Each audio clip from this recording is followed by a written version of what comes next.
and a bit of a shout out to Mitch from Native Survival, because he did a video on ascertaining as to whether your wool blanket was in fact wool. And obviously because of the region he's in and the trade that his dad was in, he knows a lot about textiles. So what I'm going to do is I'm going to get a questionable wool blanket, take some fibres and do a burn test. Basically get a cigarette lighter, and what he had was a sort of list of characteristics of different fibres and what happens when they burn. Now, so we're all familiar with cotton. Cotton will char and you end up with little bits of dust. But with wool that burns and you end up with dust, you get that burning hair smell. You know, when someone's caught their hair on fire, it's an awful smell. So the difference between wool and cotton is you get more of a smell with the wool. And if there's a bit of a blend on your wool blanket,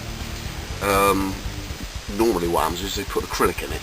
It makes it lighter, it dries a bit quicker, it's cheaper.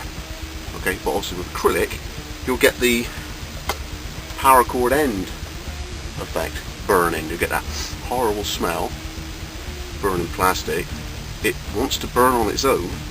Okay, so once you've burnt the end of that, if there's enough flame on it, it'll actually drip, and dripping sort of molten plastic.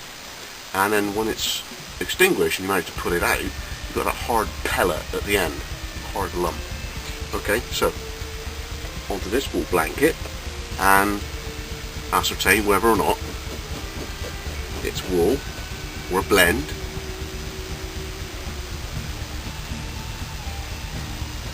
Okay, so there we go. From the blanket, what I want is for it to burn in the flame like a hair would.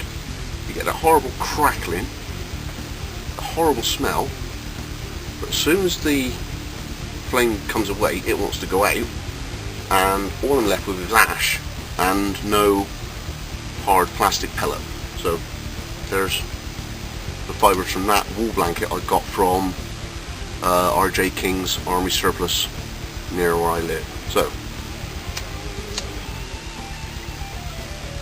you might be able to hear that.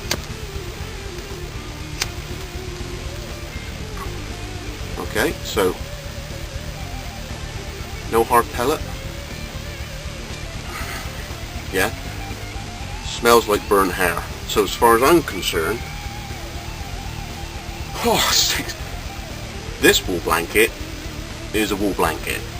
Now the one we all want to know about is the Trans World Sports, I think it was, Italian wool blanket. These are the ones that you actually pay a lot of money for. So, have I been had? Have I been done?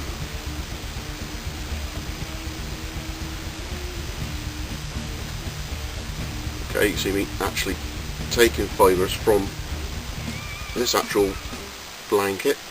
Okay, that'll do. And what I want is exactly the same as what happened just now. It burns in the flame. As soon as you take the flame away, it'll stop burning. It doesn't go to that hard pellet. It goes to ash, and you got a horrible burning hair smell. So there we go. Here's the flame.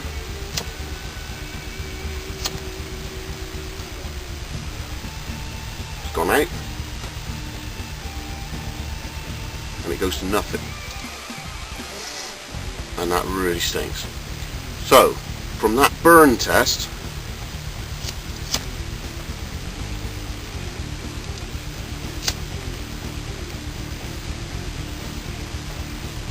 just ash, I would say I got 2 wool blankets, or maybe 3 or 4, because they're all come from the same place. My Italian wool one that I thought was wool, one with a creamy stripe, the one that is bigger than all the rest. As far as I can tell, it's 100% wool.